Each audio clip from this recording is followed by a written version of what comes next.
Oh, hello everybody. I've just been down to the depot at Wiedenbeck to have breakfast with Rose, and so we've had a little breakfast and we've just come back, and I've just come back to some motorcycle parts. There's this and this bag from Huamoto, which should have in it a clutch for Spurt, an oil seal for Spurt, which is the clutch actuator arm, and a gasket. So at some point, probably the weekend, at some point, I can get on with flatulence. I can get on with fitting it, because Spurt, as you know, where's my knife? Are you allowed a knife? Well, technically not, but oh, for fuck's sake. I broke the blade on that one. Anyway, let's see if I can open it with my manly strength. So yeah, so Spurt, as you know, has got a little oil leak, and I'm fairly sure that it's the clutch actuator arm, because unlike most bikes, the actuator arm is on top of the cover and they don't really leak, but on this one it's on the bottom, and they are known to leak. Also, another place for them to leak is the gear change shaft oil seal. That appears to be dry.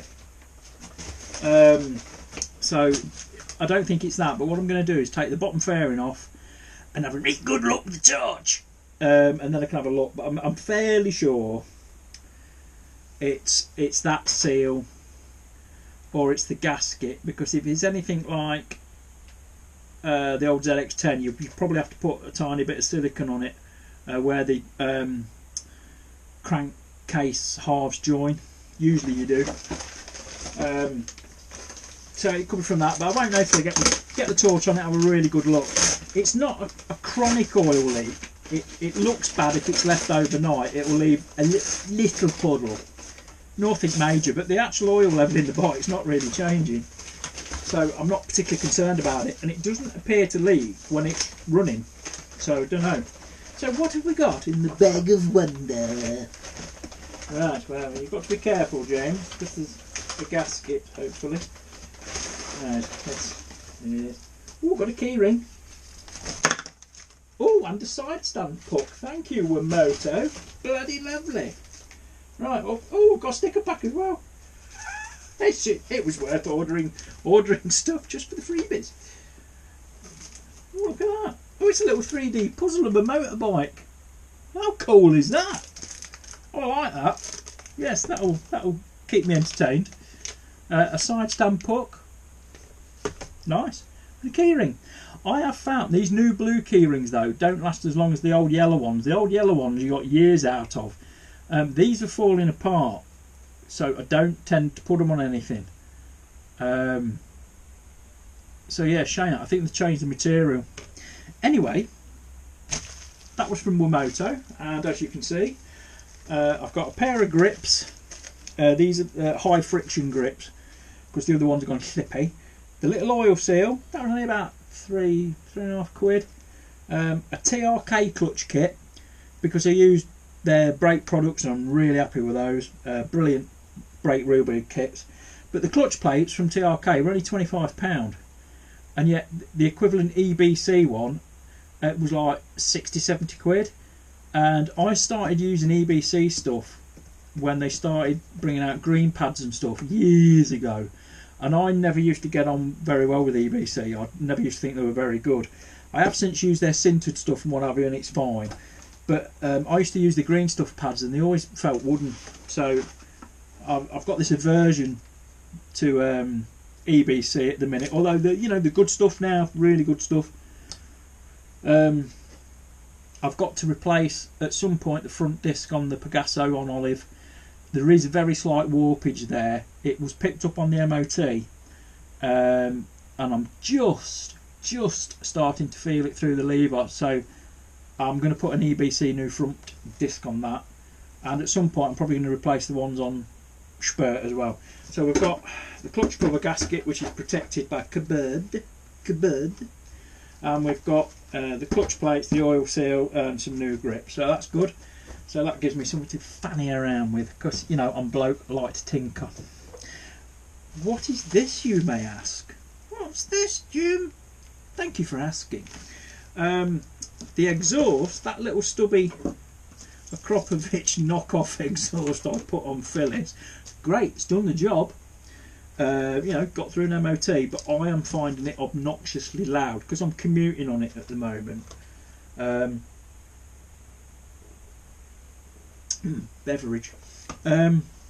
It's just that little. It's just over the cusp of irritating for me.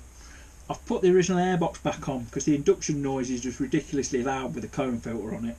And if I'm commuting, quite often I'm going to work very early. It's like I'm on track for 5 in the morning, stuff like that.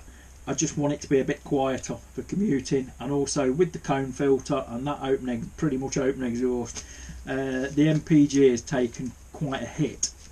So I've had a look at the bear. This is the first time I'm looking at it. I found this. It's quite a weighty item. Anybody in there? I could use that as a condom. Keep dreaming, son. Keep dreaming. That is 8 inches. Anyway, this is a universal exhaust silencer. It is pre-packed, a little baffle. You can put extra wadding in it. It's got a pre-drilled mounting bracket that slides along by the looks of it as well. So it's left or right sided, handed, whatever you want to call it. It's got a pretty decent clamp on it, but it's come with these 3 different sizes. Can't get the bastards undone now. 3 different sleeved bushes. You can see there's 3. So hopefully one of them will fit, and then when it's clamped up we'll tighten up. And I'm hoping it's just a bit quieter than the one I put on it, but I might add some wadding. But hopefully it'll look better than that little shorty one. So yeah, that was, I think, about 28 quid. I thought it was worth a punt. So yeah, I'll see. So it'll go on like that. Yes, yes, yes, oh yes. So yes, it's heavy, quite heavy. And the baffle in the end is welded in, spot welded. Yeah, and then you got a removable cone, what have you, just in case you wanted to add more wadding and what have you. But it'll hopefully look better than the other one. So that is basically what I'm getting on with. Nice. Switch camera off, James. So there we go, all fitted. I'm quite liking the look. See how she sounds. The other one was really raspy.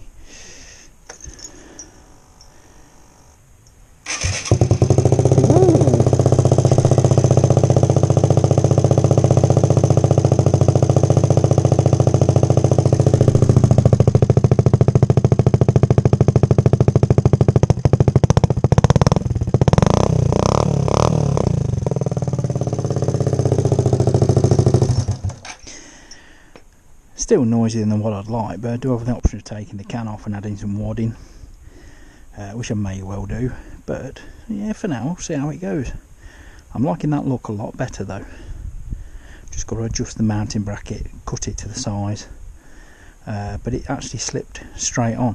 This end pipe you can't get. The front pipe with the sensor hole you can still get brand new for about 80 quid, but silencers, forget it. So yeah, we'll go with that for the meantime. We'll see what it's like. I think it looks better though. It looks more the part than that thing, which was me eBay special knockoff. Yes, although, you know, served a job. Nice. Now should I start taking the bottom fairing off Spurt while I'm in the mood, because obviously the clutch is here. I could actually do it with the fairing on, but I'd like to take the fairing off, clean the oil that's collected in the belly pan.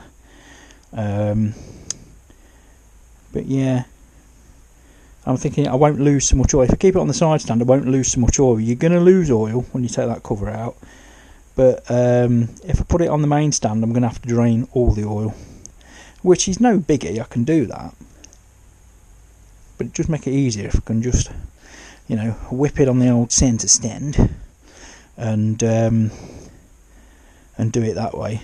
I don't know. I have to read up on the job and see what it entails, but obviously we're going to have to take the clutch cable off, so we're going to find a way of doing that without altering the adjustment. So just spin the lock nut off rather than adjust the nut, if you know what I mean. It sort of slides in like a cast cradle, and then it's the 8mm bolts on the outside. We can get that cover off, hand gestures, hopefully drop the clutch arm. I may as well stick a new clutch in if I've got to take that cover off, and the clutch was only £25, and at least I know then it's done. One thing I'm going to do though, before I need to do that, I need to soak those clutch plates. I have still got some fresh oil, same oil. Always soak them in the same oil you're going to put in the bike, and generally what I do is soak them overnight. I was always taught to soak them overnight. I've seen people fit them dry, but the only problem with that is when you first start the bike and stuff like that, you've got dry clutch plates, so you can accelerate the wear, but also I've never really seen any problem with people doing that. At least if you've pre-soaked them, there's a film of oil between the friction plates and the steels, so you're not going to burn the steels, you're not going to overheat the steels, because there's a nice protecting layer of oilage there. So yeah, so I'll be soaking me clutch, soaking me. That's a good excuse to get out of a date or something, isn't it? I'm sorry, darling, I'm soaking my clutch plates. Yes, or my old favourite. I'm sorry, love. I'd love to go out, but I've got a chainsaw in soak. Yes. So one job, I'm calling a success. You're quite happy with that? 28 quid, something like that. Well worth the money. And it come with the 3 different bushes. I ended up actually not using a bush. It was a nice toit, like a Toiga fit. But I'm probably going to investigate taking the end out, just putting a little bit of wadding in there. I'll see how loud it is actually going down the road, but we'll see. I mean, I'm quite used to Spurt now. Spurt's louder than what I like, but eventually the plan for Spurt would be to get either original or a good replacement original exhaust, because I like the exhaust on either side. I like the symmetry. So yeah, we'll see. That'll do for this bit though. There might be a bit on the end, there might not, who knows. A few moments later. While I've got space into shed, I'm just giving Spurt the old preliminary once over, see if I can just work the job out in my head first. And what it appears, if you see this bolt here, pointy object, we have got, there is a bit of oil mess there, nothing really that much high up, but there is definitely some on the old clutch cable. What I'm going to do, see the nut on the right, what I'm going to do is, if I spin back the nut on the right, I'll be able to pop that out of the bracket, and then the end of the cable goes on the arm there, and just pull the cable out the arm. That leaves the arm free. But yeah, I'm thinking that seal's been leaking. Have a look. Seal's been leaking, it's going on the arm, dripping in the belly pan, and then obviously going onto the floor. But there's foam inside the belly pan, so the foam's getting soaked and it's kind of migrating, capillary action, it's kind of migrating across. I can't really see any leaks anywhere else. It's a bit dirty at the front there. I have resealed this cover. It might be wise to get a new gasket for it. But see, some of this can be blowback. Can't really see anything at the front of the engine, so I'm sort of saying it's not a rock cover. But yeah, we'll see. But where the crankcase is split, I think it's quite high up, like halfway up. Usually you will put a blob of silicone somewhere. It will say in the service manual, but now I'm here, I'm kind of tempted to take that cover off. It's going to leak a bit of oil anyway. Yeah, you know, best practice dictates that I drop the bottom belly pan. But you know, best practice and common sense are strangers to each other in this house. So I don't know, I might just pop that cover off and just let it put a pan underneath the fairing and it'll catch everything anyway. Nice. I don't know, I'll have to have a think. See, now I'm here and I've got the parts, I'm really tempted to do it because I've got no fucking patience at all. Yeah, we'll see. But I don't really like using Spurt while it's in this condition, leaking. I think there is a little bit from this cover, but I did high Lamar it, so it should be okay. I don't know yet. And I tightened up this bolt as well. That bolt I tightened up. But yeah, we'll see. I mean, ideally I could take the fairing off and give the front a right good degreasing and scrubbing. That's probably the best way to do it. You've only got to do it once. Yeah, you have, haven't you, Jim? Dickhead.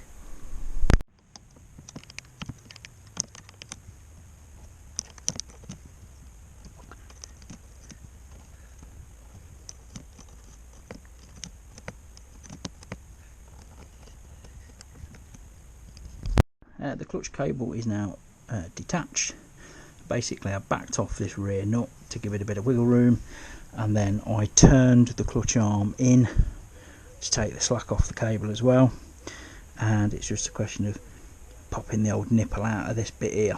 See that bit, look, that goes like that, and then your nipple on the end goes in there. So that clutch arm is now free, look.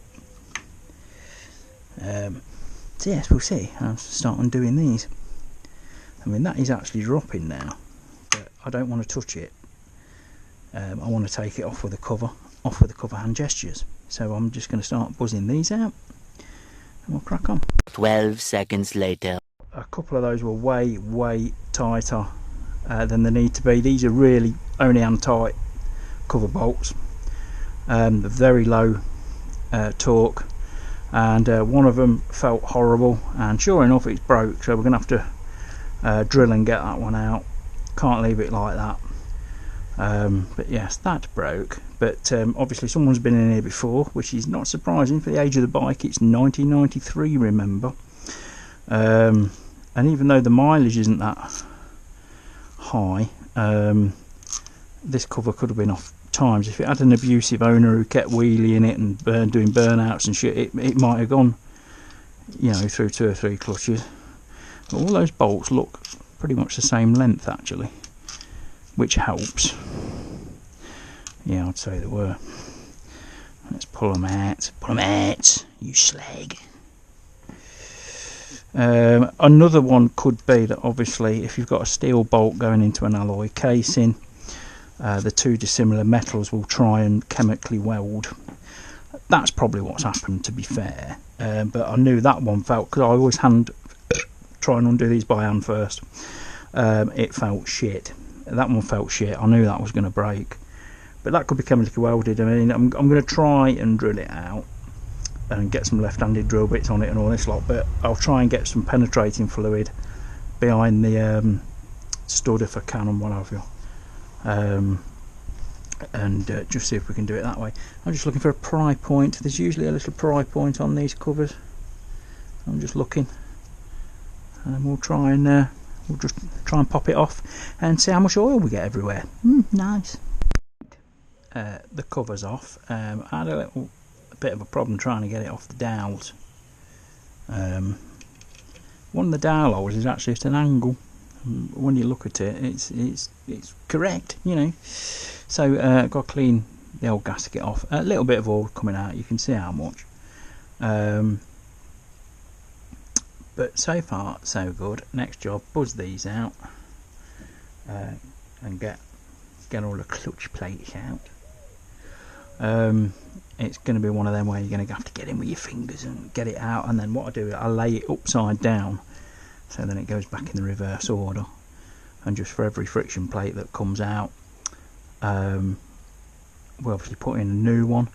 One thing to watch as well, the end plate, look, is on a different tang to the rest. All the rest are in these tangs, but the outer one, like the ZX10, which someone very handily pointed out to me, the outer one is different, and you have to watch the outer one because one of these is probably going to be a thinner ring than the others. So like a slightly larger diameter. It's probably going to be this one. But yes, now just gently go around here and buzz these out uniformly. Don't buzz it out, buzz it out, buzz it out, because you'll twist the springs and what have you, and you might end up breaking something. I've broke the bolts before. There's the snapped bolt, so well, I've got to have a go at getting that out. There's a little nub there, so I might be able to just get some mole grips on it and do it, but we'll see. Heat might be applied, we don't know, but we've got to get all the old gasket off as well, which I can do. There's your clutch actuation arm in there, and just turn it upside down and get covered in oil. And I do believe the seal is actually in there, but you can see it's been leaking. Look, it's mucky, yeah, all that for a £3 seal.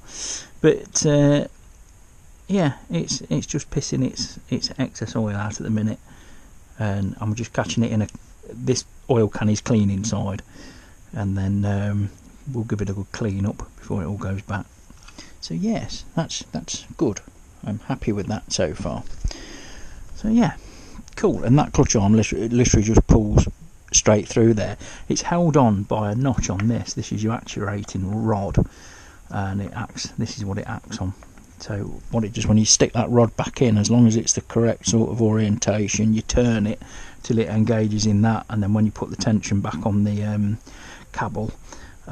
cable actually pulls it onto here, and it stays in place then. But that's on a bearing. That bearing feels good. So yeah, crack on. Nice.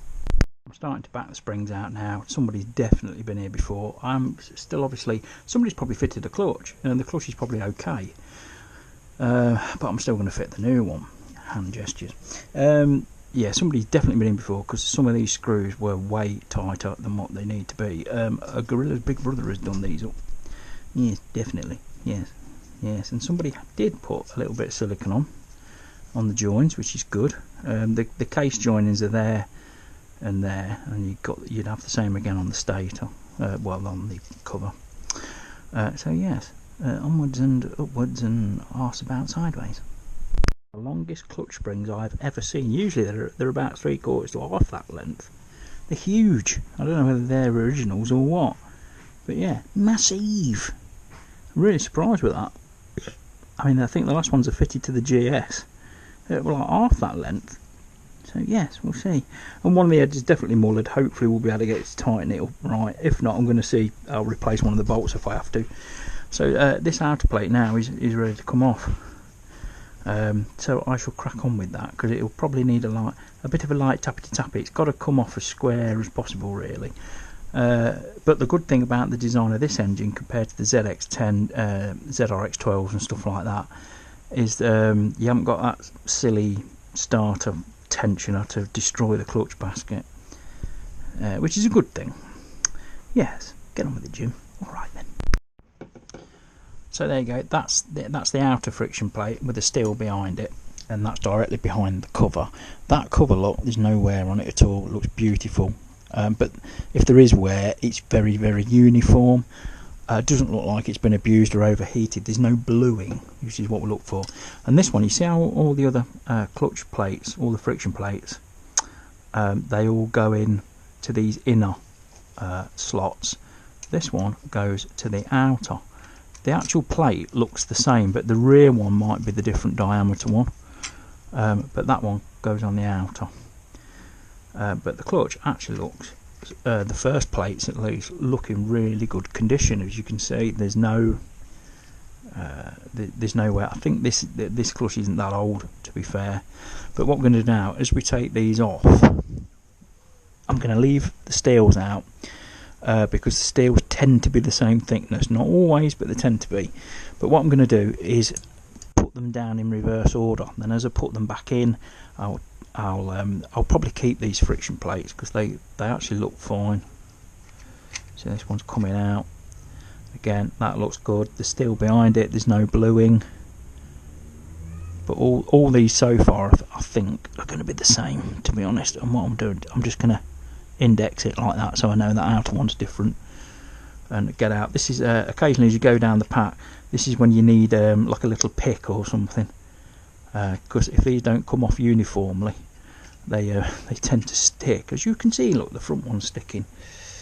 But if I there you go, I've wigged it. Oh, you just fucking throw the thing away, you cunt. But yes, as you can see, there is no bluing or anything on these.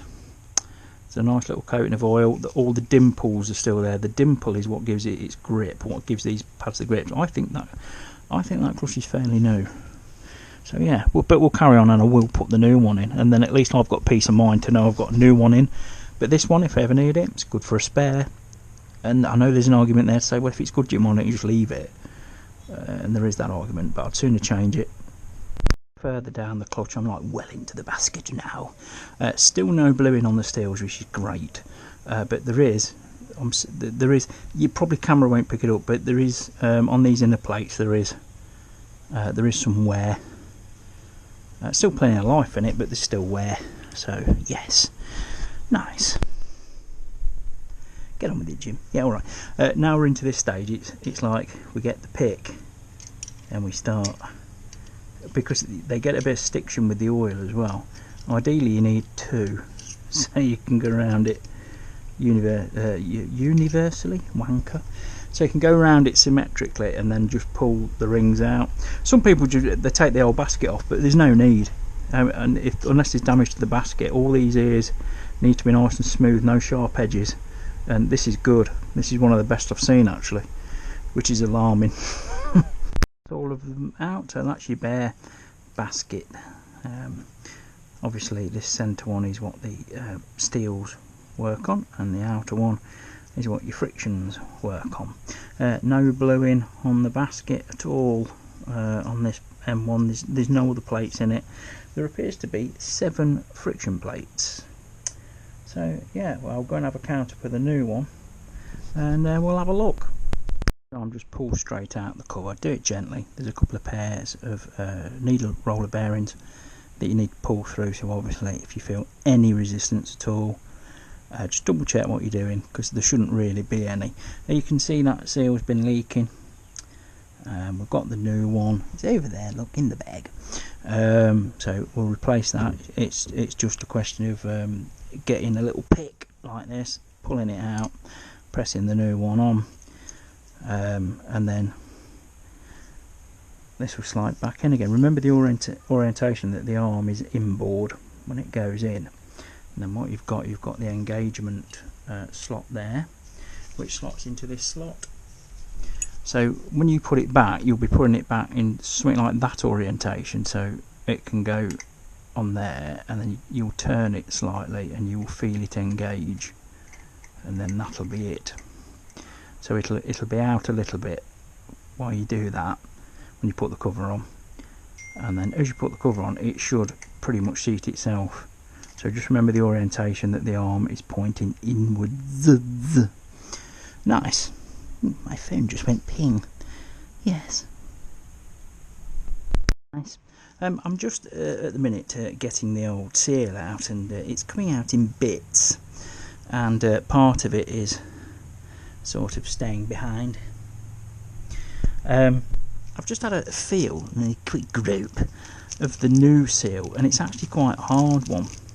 So I've got a funny feeling that the roller bearing that's up here, there's 2 roller bearings, one here, one there.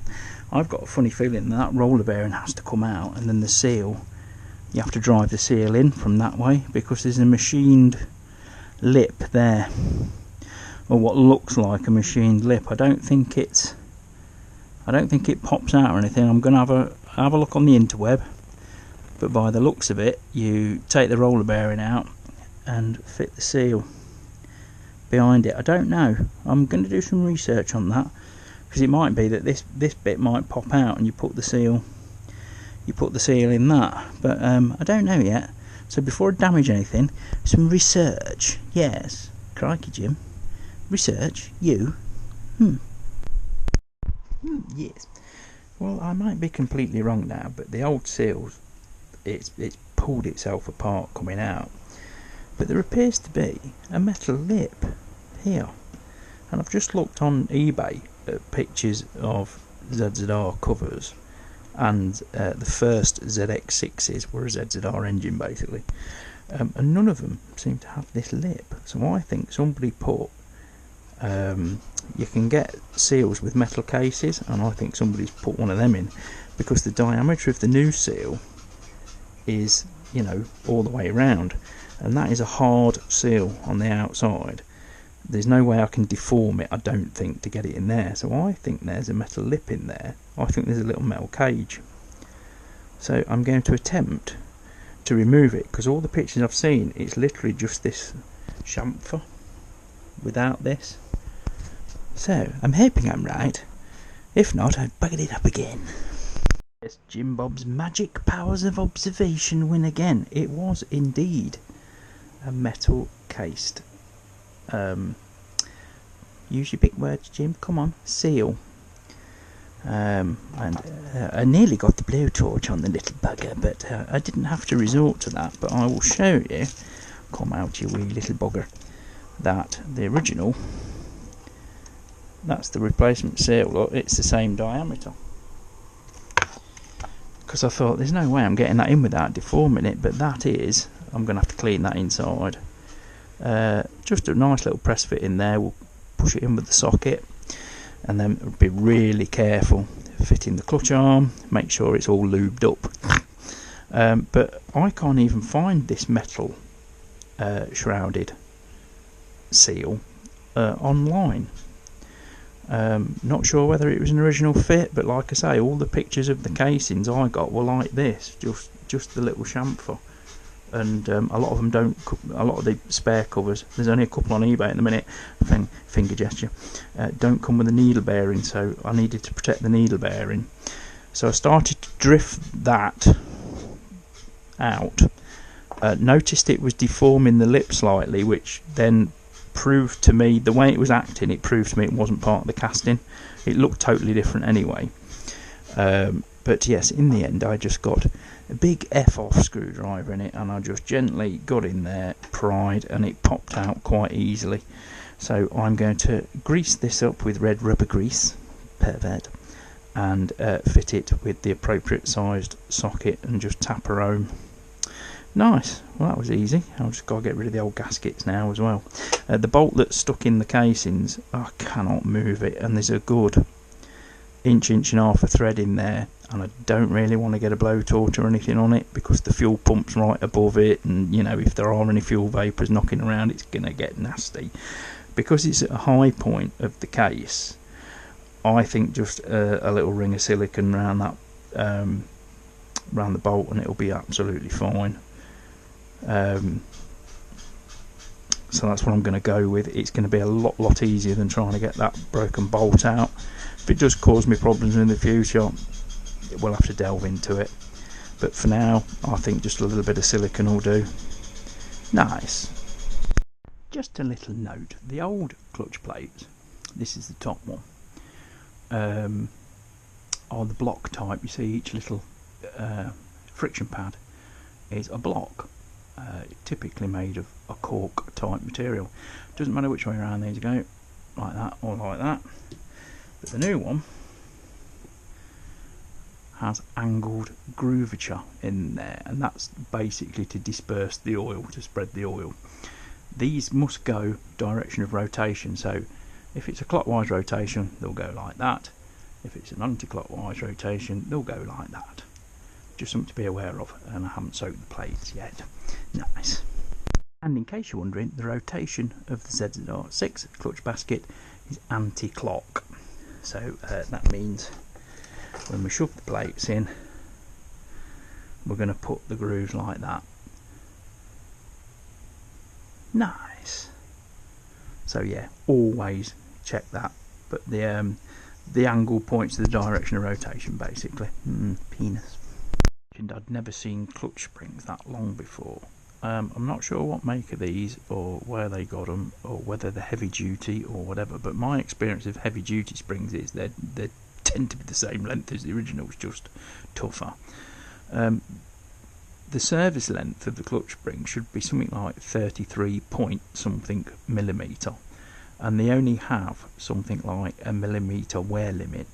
That is considerably longer than 33 millimetres, so I don't know where the springs are sourced, but they do work, you know, they work alright, so I'm just going to leave them and then I won't be waiting for parts. They seem to work okay, they're the correct diameter, but they're about 18 inches long, yes, and it's not the size of it, boys, it's not the size of it. Right, all ready to go back now. I've just put a dab of white grease all on the gasket, and that means if I do need to take the cover off again in the future, it shouldn't tear the gasket up. Clutch is all in, that face is all cleaned, greasing the bolts so they don't stick in. Clutch arm is in with the new seal, and what I did around the new seal, I just put a little dab of black silicone just to seal that. So all I've got to do now is put the gasket on, put the cover on, align the arm so it hooks into here, reattach cable, adjust the cable. We left one nut exactly where it was, so all I've got to do is just tighten this one up, and then top up the oil. Should be good to go. I did it before, but of course I'm going to put a little dab of silicone there and silicone there where the crankcases meet, because that's what it tells you to do. Nice. Folks, clutch is in, clutch arm and everything all right. The clutch is working. I've tried it, because all I had to do really is just back that nut back, and then I've got the correct adjustment on the cable, because there was nothing wrong with that.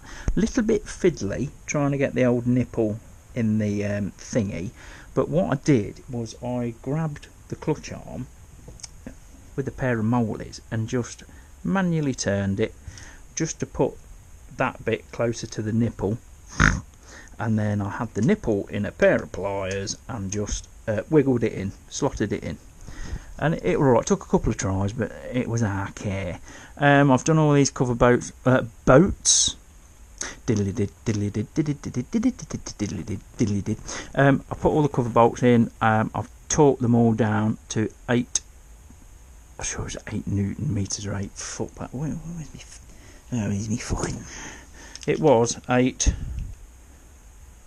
foot pounds, which I believe is correct. I am going to double check that on the old manual. But the clutch springs are the same torque as the cover bolts, and I did those to 8.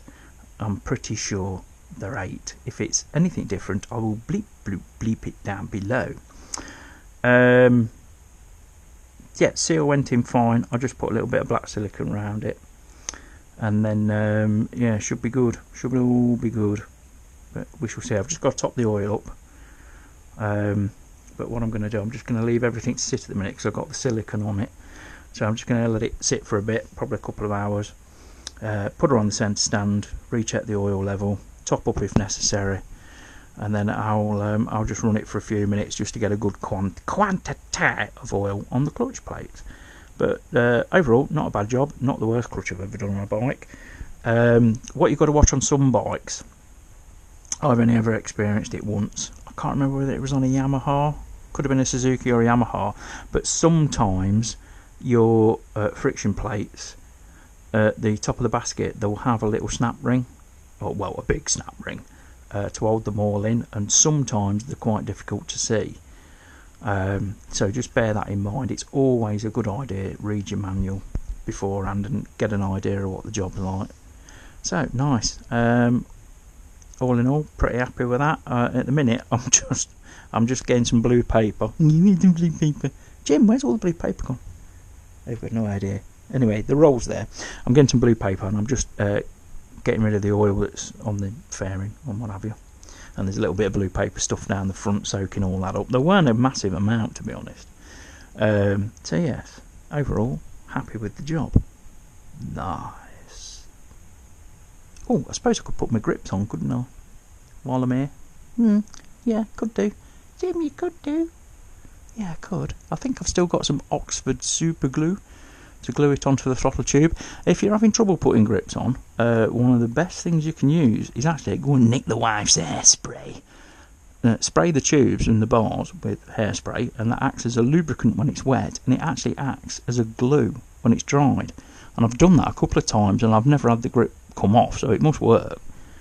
You've seen the state of some of the, hairstyles in the 1980s and stuff. It's got to be good stuff, isn't it? Anyway, I think that's all for me for now. Ta-da. Thank you for watching. Thank you for liking, sharing, subscribing. Hello to all the new subscribers.